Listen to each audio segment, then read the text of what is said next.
As the day draws to a close and work is done, I close my laptop and transition into a slower rhythm. One that isn't about productivity or efficiency, but about being present and about savoring the quiet moments, about cherishing what we have and appreciating the small things.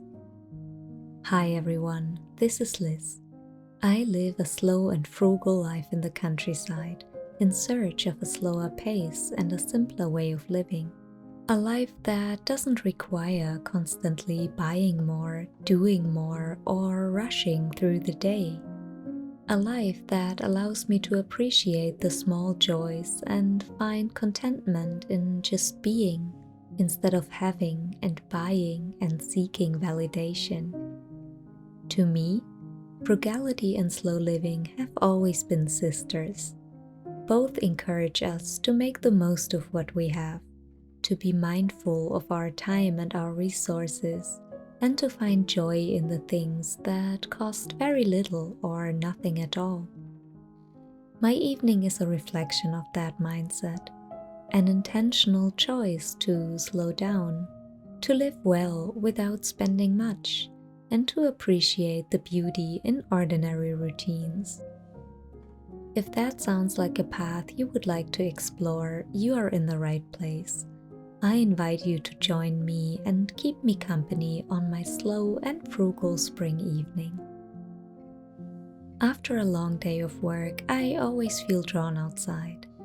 As I mostly work from home, my evening walk is the bridge between work and free time that helps me let go of all the work-related thoughts and enter into a calmer state of mind. As winter slowly melts into spring, the air is still crisp but full of promise of the coming warmth.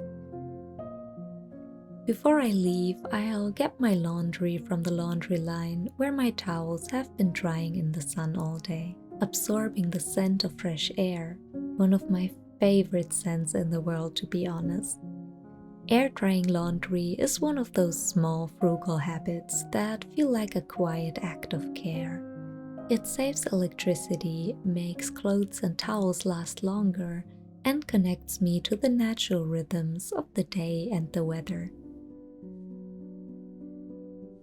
Walking is one of the most frugal and grounding things we can do.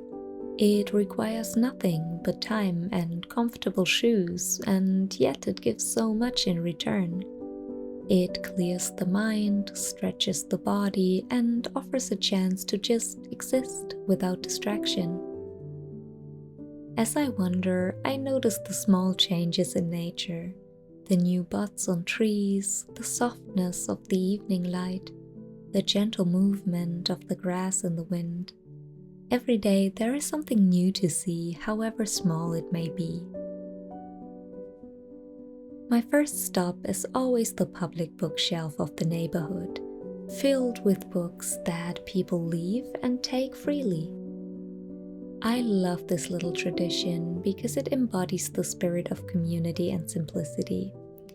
Books don't have to be bought new, and stories don't have to be owned to be enjoyed. I pick up a book that looks interesting and leave another behind, knowing someone else will discover it in their own time. It's a simple way to bring something new into my life without accumulating more, and it's entirely for free. Along the way, I also stop to harvest leaves for tea. Instead of buying herbal tea, it's so easy to make our own, and there are so many options. Here, I'm harvesting blackberry leaves, but especially once spring is fully upon us, there are so many herbs and leaves that are perfect for tea. From raspberry leaves to nettles to mint or even spruce or fir tips, there is really no shortage of plants we can turn into delicious tea entirely for free. I made a video about wild edibles a while ago, in case you'd like to learn more.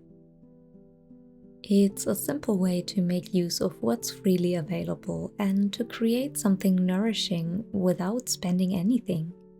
There's a certain joy in making things from scratch, in knowing that the tea I'll sip later was gathered by my own hands. Back home, I place the book I found on my shelf and water my plants. Caring for plants is another slow, frugal pleasure. They ask for so little, yet they bring life and calmness to a space. Instead of buying new ones, I often propagate cuttings and swap plants with friends and family. All it really takes is water and patience. I spread the freshly picked leaves on a tray and slide them into the oven on low heat to dry. If you are drying different types of leaves, make sure to check them regularly as they might need different times to dry. I'm keeping the oven door slightly open to let the moisture escape. Today, I'm also mixing in some dried apple to make a fresh, delicious homemade tea blend. The apples are already a bit wrinkly, but there is no need to throw them out, we can still use them. There are so many great options for making our own tea blends, and I'll leave some recipes in the description box for you. While I wait for the tea to dry, I'll use the time to tidy up my space a bit. Tidying up for just a few minutes a day goes a long way when it comes to keeping our environment calm and clutter-free. It's time to take the leaves out of the oven and mix our own homemade tea blend. I will brew some of the tea I just made tonight. I'm too curious how it turned out, and we'll store the rest in an airtight container. Using the last rays of natural light during this time of the year, I love to do something fun and creative that doesn't cost money. I might pick up my sketchbook and draw, letting my mind wander. On some nights, I take photos capturing small details that feel beautiful in their own way. Other nights I sew, mending something worn, giving new life to what I already own instead of replacing it. This is another small but powerful frugal habit, choosing to repair, to reuse, to value what we have instead of constantly consuming. What I do on a particular night is always a combination of what needs to be done and what I'm in the mood for. I also love to jot down some thoughts in my journal, small reflections, things I'm grateful for, moments I want to remember. This makes the day stand out much more in my memory. My partner recently started journaling about books he read, videos he watched, and exhibitions or museums we visited. He will note down his takeaways and learnings from the experience, which is such a great antidote to mindless content consumption.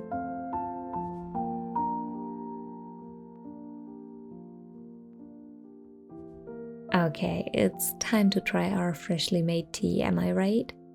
This is when I like to ease into the quiet moments of the evening. I might already set my phone to flight mode at this point, or I might still be talking or audio messaging with my loved ones.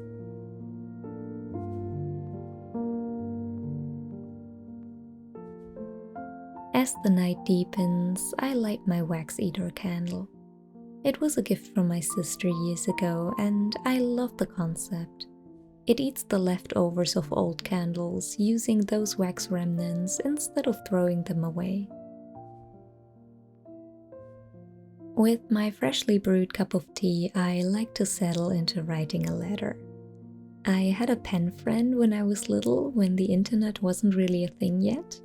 And now in the age of instant messages, it really took me a while to get back into writing letters. It feels strange to write such a long message, a message that doesn't allow me to rephrase sentences or replace words, and that will reach the recipient in a few days instead of right when I send it. Writing by hand encourages me to slow down, to be intentional with my words, to connect in a way that feels more personal and lasting. And it costs almost nothing. Just a scrap of paper, a little ink, and the willingness to take a moment for someone else. And 95 cents postage, but I will often drop letters into my loved ones' mailboxes myself.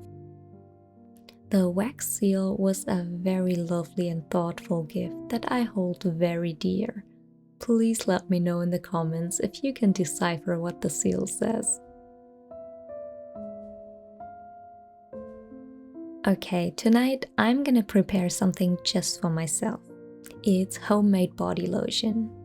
Of course, this is something I don't do every night, but I always love to have projects that allow me to learn something and get away from the screen for a bit. Yes, making our own skincare is slightly more effort than buying it, but it's way easier than you might think. And as we can buy the ingredients in bulk, it's also way more affordable in the long run. I used this very simple recipe tonight with just coconut oil, beeswax, and herbal tea, which I'll put into the description box for you. There are a ton of different recipes you can experiment with if you'd like to try it for yourself. I'll melt the beeswax, add in the oil and herbal tea, and stir until I get a nice smooth texture. Make sure to put your body lotion into a clean container and keep it in the fridge to make it last for a few weeks. And also, make sure to take it out of the fridge before using it so it's not too cold on your skin. Writing a to-do list for the next day is something I'll squeeze in somewhere in between. But it really helps me to sleep well later as I don't have to keep so many to-dos in mind. I'll then stretch out my body, releasing the tension of the day. I always try to get a bit of exercise in, but it doesn't always have to be the gym. Stretching, walking, running, yoga, or some squats can be great options for staying in shape that cost absolutely nothing. Depending on my hunger level, I do this before or after dinner. Speaking of dinner, I love cooking with fresh seasonal veggies from local farmers. It's one of the best ways to keep grocery costs low while also enjoying food at its best and lowering our environmental impact.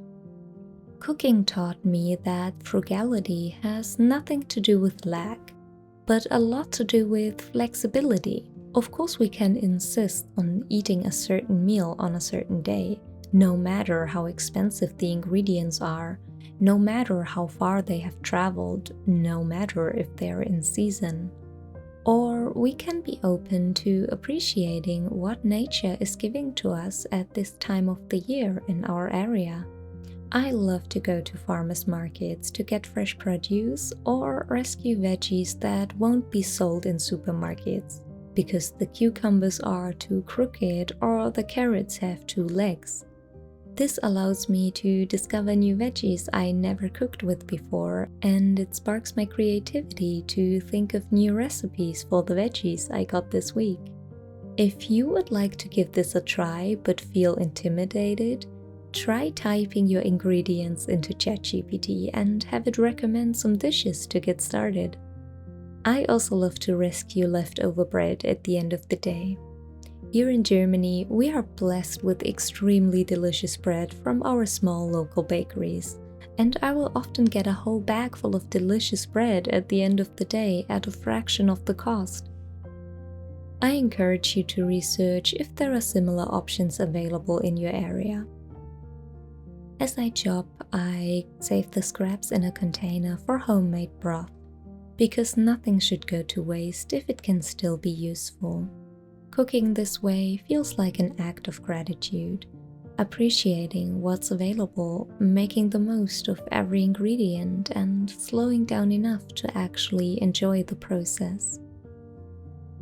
When dinner is ready, I take time to enjoy my meal undistracted.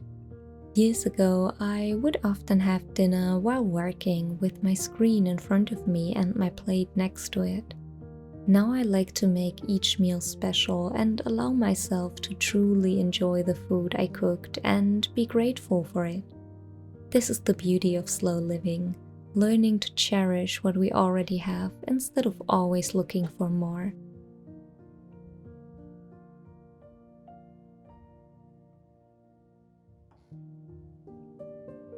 For years, I've been using reusable pads for removing my makeup.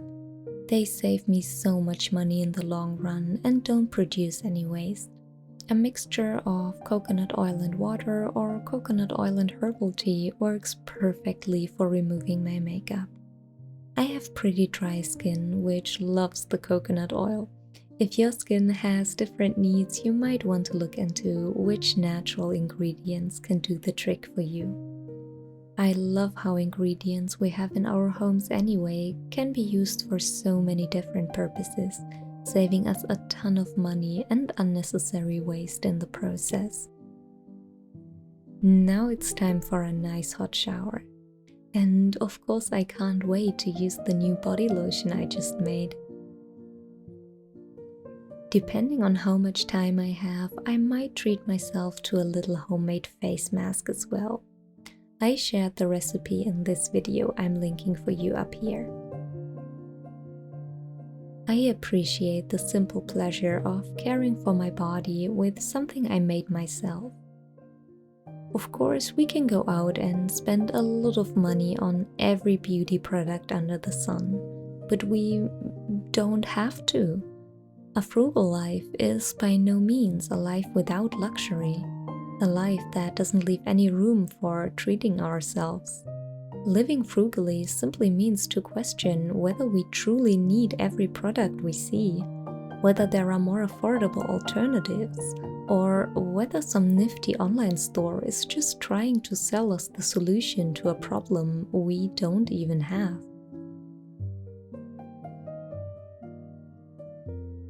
I will then heat up my trusty cherry stone bag. They are very easy to make, and we can also fill them with spelt grain, grape seeds, pine shavings, and many more. We can even make them in the shape of animals, and they make for really cute gifts. I got this one from my mom, who made it for me. I will heat the bag up and put it in my bed, and I swear to you, this increases my quality of life by a gazillion%. Going to sleep with a hot cherry stone bag is my personal heaven. I'll take my new book to bed with me as well, enjoying the quiet time at night to read a few pages. There is this common misconception that frugality is about restriction, about going without, about sacrifice. But the more I embrace it, the more I realize that frugality is actually a kind of luxury.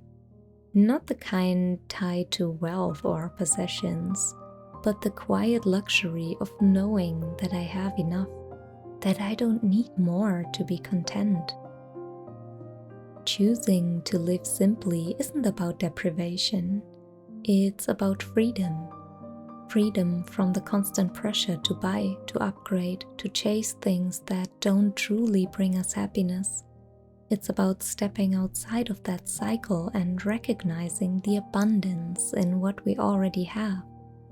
I don't have to spend my evening shopping online or scrolling through the masses of content that try to convince me that I need exactly what they happen to be advertising.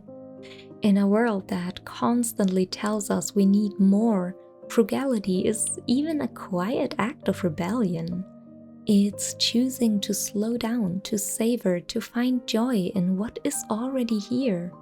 It's understanding that a simple life isn't empty, it's full of presence, of gratitude, of the kind of contentment that can't be bought.